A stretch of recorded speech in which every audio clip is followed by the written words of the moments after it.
आज का अपना टॉपिक है गोलीय दर्पण एवं महत्वपूर्ण पारिभाषिक शब्दावली। जैसे अपन थोड़ा बहुत पढ़ चुके हैं गोलीय दर्पण के बारे में पिछली वीडियो में, दोबारा से स्टार्ट करते हैं कि गोलीय दर्पण का नाम से स्पष्ट है कि ऐसे दर्पण जिनके परावर्तक पृष्ठ क्या हो, गोलीय हो, या तो बाहर की तरफ या अंदर की तरफ, तो उन्हें कहेंगे गोलीय दर्पण। तो गोलीय दर्पण में जो उत्तल दर्पण है उसमें तो जो परावर्तक पृष्ठ होगा वो बाहर की तरफ वक्रित होगा, बाहर की तरफ उभरा हुआ होगा। जैसे चम्मच का बाह्य हिस्सा है वो उत्तल दर्पण का काम करता है। दूसरा, ऐसे दर्पण जो अंदर की तरफ वक्रित होते हैं, अंदर की तरफ उनका परावर्तक पृष्ठ होता है, जो चमकीली सतह होती है वो अंदर की तरफ है, और जो पॉलिश की हुई सतह है वो बाहर की तरफ है। मतलब प्रकाश की किरण अंदर वाली सतह से टकरा के वापस परावर्तित हो रही हैं, तो वो दर्पण कौन सा कहलाएगा? अवतल दर्पण। दर्पण गोल दर्पण कितने प्रकार के हो गए? दो प्रकार के, उत्तल दर्पण और अवतल दर्पण। उत्तल दर्पण ऐसे दर्पण जिनके परावर्तक पृष्ठ बाहर की तरफ उभरे हुए होते हैं, उन्हें उत्तल दर्पण कहेंगे। उत्तल दर्पण की प्रकृति प्रकाश को अपसारित करने की होती है, यानी फैलाने की होती है, प्रकाश को दूर दूर तक फैला देता है। और अवतल दर्पण किसे कहेंगे? ऐसे दर्पण जिनके परावर्तक पृष्ठ क्या होते हैं? अंदर की तरफ वक्रित होते हैं, अंदर की तरफ धंसे हुए होते हैं, उन्हें अवतल दर्पण कहेंगे। इन दर्पणों की प्रकृति क्या होती है? प्रकाश को अभिसारित करने की होती है।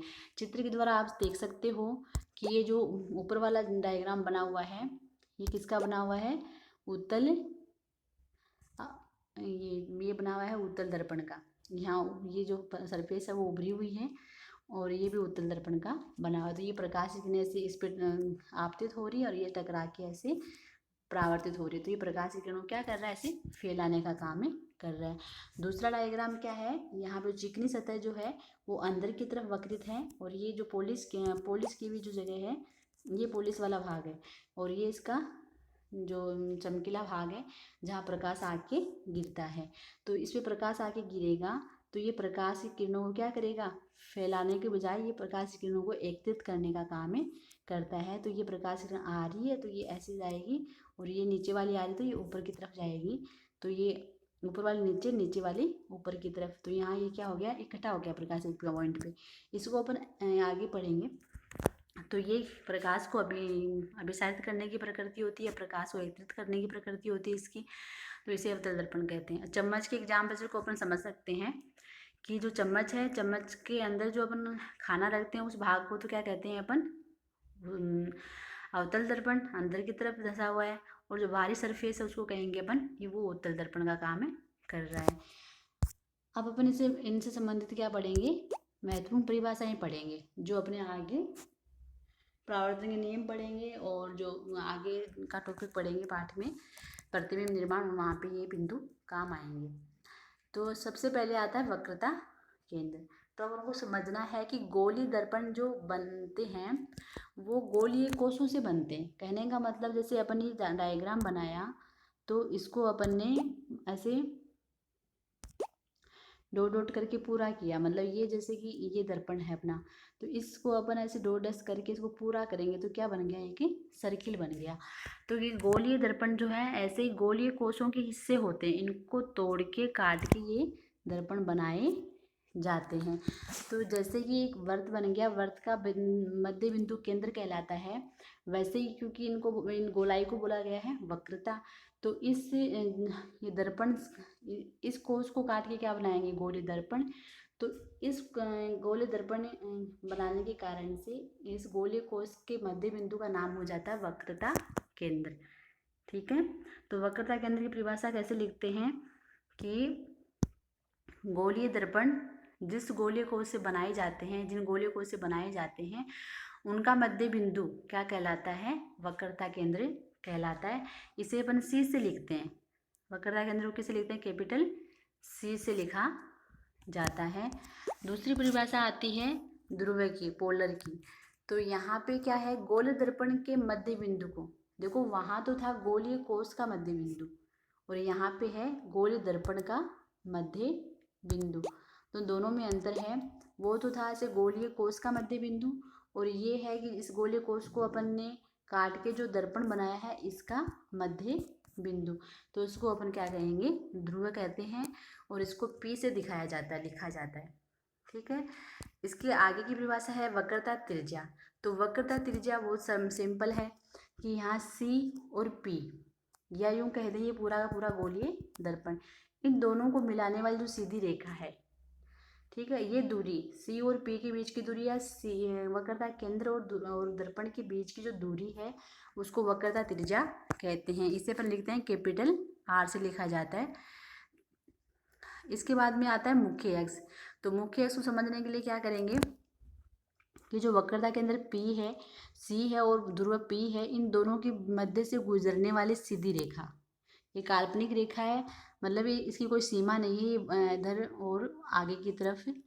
तो इसको से गुजरने वाली जो सीधी रेखा है उसको क्या कहेंगे अपन, मुख्य अक्ष कहेंगे। किसका, उस गोलीय दर्पण का, उत्तल का या अवतल का। चित्र में दिखाया है, चित्र में क्या दिखाया है कि जो ये है मुख्य अक्ष। क्या है, मुख्य अक्ष। ये इसका C है, ये यहाँ पे इसका P है, और यहाँ पे जो कैपिटल R के दिखाया, ये दिखाया वक्रता त्रिज्या को। किसको दिखाया है, वक्रता त्रिज्या को। और यहाँ दिखाया है उत्तल दर्पण। उत्तल दर्पण का मुख्य अक्ष से दिखाया, तो का C दिखाया है दाईं ओर, क्योंकि इसका गोलीय कोश ये बाहर की तरफ उभरा हुआ है ना, तो इसका गोलीय कोश का जो सर्किल बनेगा वो दाईं साइड ऐसे घुमाएंगे तो पूरा सर्किल बनेगा। तो इसका वक्रता केंद्र हमेशा दाईं साइड होगा। कहाँ होगा, दाईं साइड। और अवतल दर्पण का वक्रता केंद्र क्या होगा, बाईं साइड। ठीक है। अब नेक्स्ट परिभाषा देखते हैं, समझ में आ गई होगी, आप रिवीजन कर सकते हो, देख रुक के इसको समझने के लिए। अब है मुख्य फोकस। ये सबसे इम्पोर्टेंट परिभाषा है, कई बार परीक्षा में पूछी भी जाती है कि मुख्य फोकस की परिभाषा दीजिए, उत्तल दर्पण के लिए, अवतल दर्पण के लिए या गोलीय दर्पण के लिए। तो आप तीनों के आंसर में लिख सकते हो कि मुख्य फोकस किसे कहते हैं। तो पहला चित्र देखो अवतल दर्पण का। यहाँ क्या दिखाया हुआ है, अवतल दर्पण। तो अवतल दर्पण में ये अवतल दर्पण है, अंदर की तरफ दशा हुआ जो है, ये इसका पॉलिश किया हुआ भाग है इधर, ये इसका चमकीला सरफेस है। तो यहाँ ये प्रकाश की किरणें आ रही हैं, ये मुख्य अक्ष है, और मुख्य अक्ष के ये समांतर किरण है ये वाली, और ये नीचे वाली भी मुख्य अक्ष के समांतर किरण है। तो ये दर्पण से टकरा के परावर्तित होके ये ऐसे परावर्तित होके इस दिशा में जाती हैं और मुख्य अक्ष को एक बिंदु पे काटती हैं। ठीक है। उत्तल दर्पण में भी ऐसा ही होता है, उत्तल दर्पण है और उत्तल दर्पण का ये मुख्य अक्ष है, और मुख्य अक्ष की ये समांतर किरण आ रही है, दोनों ऊपर नीचे, और ये परावर्तित होने के पश्चात दर्पण से टकराए, परावर्तित होने के बाद ऐसे ऊपर की तरफ ये जा रही प्रकाश को फैलाता है। तो इन किरणों को अपन पीछे की तरफ बढ़ाएंगे मुख्य अक्ष पे, तो एक मुख्य अक्ष पे किसी ना किसी बिंदु पे एक दूसरे को काटेंगे, एक दूसरे से मिल जाएंगे ये परावर्तित किरणें। तो ये इसका क्या कहलाएगा, मुख्य फोकस। यहाँ ये दाईं साइड मिलती है, बाईं साइड नहीं मिलती, तो इसको कहा जाता है आभासी। क्या कहा जाता है, आभासी मुख्य फोकस। तो मुख्य फोकस की क्या परिभाषा निकल के आएगी, मुख्य फोकस परिभाषा लिखेंगे फिर मुख्य अक्ष से, कि मुख्य अक्ष के समांतर आने वाली जो प्रकाश की किरणें हैं वो दर्पण से परावर्तित होने के पश्चात मुख्य अक्ष के जिस बिंदु पे एक दूसरे से मिलती हैं या मिलती हुई प्रतीत होती हैं उसे उस गोल दर्पण का क्या कहते हैं, मुख्य फोकस कहते हैं। मिलती हैं या मिलती हुई प्रतीत होती हैं, तो प्रतीत हो गया किसके लिए, उत्तल दर्पण के लिए, जो प्रकाश को फैलाता है। जहाँ परावर्तित किरणें हैं वो दूर दूर चली जाती हैं, दर्पण के बाएं साइड वो कभी आपस में मिलती नहीं है। तो दाएं साइड पीछे की तरफ अपन उसको ज़बरदस्ती पीछे की तरफ खींचेंगे तो वो मुख्य ऐसे किसी ना किसी बिंदु पे वो मिलेंगी, वो बिंदु क्या कहलाएगा, उनका मुख्य फोकस कहलाएगा।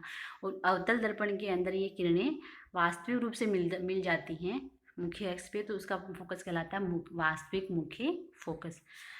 ये थी मुख्य फोकस की परिभाषा, जो आगे अपने बहुत काम आएगी। इसके आगे है नेक्स्ट द्वारक।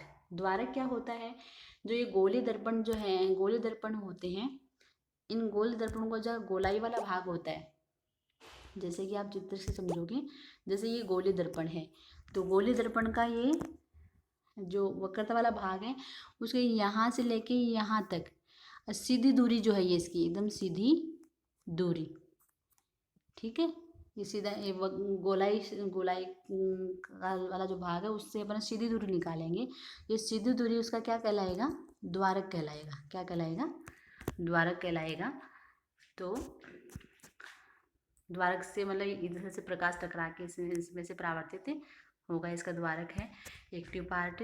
अब फोकस दूरी सबसे लास्ट में क्या है? फोकस दूरी। अभी मुख्य फोकस जो पढ़ा था अपन ने, उस मुख्य फोकस F से लेके जो गोल दर्पण का जो ध्रुव वाला बिंदु है P, उसके बीच की दूरी, या यूँ कहें कि गोलीय दर्पण और F और गोलीय दर्पण के बीच की दूरी, मतलब फोकस बिंदु F से लेके अपन गोल दर्पण के कहीं से भी अपन दूरी नाप लेंगे तो वो क्या आएगी? उसकी फोकस दूरी आएगी। या सीधी दूरी नापें अपन तो उसको कह देंगे फोकस F और P को मिलाने वाली जो दूरी है उसे क्या कहेंगे? फोकस दूरी कहेंगे। ठीक है, तो ये होगी अपनी छोटी परिभाषाएं जो काम में आने वाली। अब यहाँ पे अपन एक लास्ट पॉइंट देखेंगे कि जो अपन ने वक्रता त्रिज्या पढ़ी है ना, तो मेन तो स्टूडेंट्स जो भी आपको मैंने बताया फोकस दूरी, तो ये कई बार किताबों में आ जाता है, लेकिन एक एक्यूरेट फॉर्म में देखें तो शायद यही होना चाहिए कि जो फोकस दूरी किसको कहेंगे? F और P को मिलाने वाली सीधी दूरी जो है वो उसके दर्पण की फोकस दूरी कहलाएगी। ठीक है, तो इस फोकस दूरी में और वक्रता त्रिज्या में एक संबंध होता है। क्या संबंध होता है? कि वक्रता त्रिज्या जो है R, जो C और P के बीच की जो दूरी है वो हमेशा F और P, मतलब जैसे अपन ये करें F और,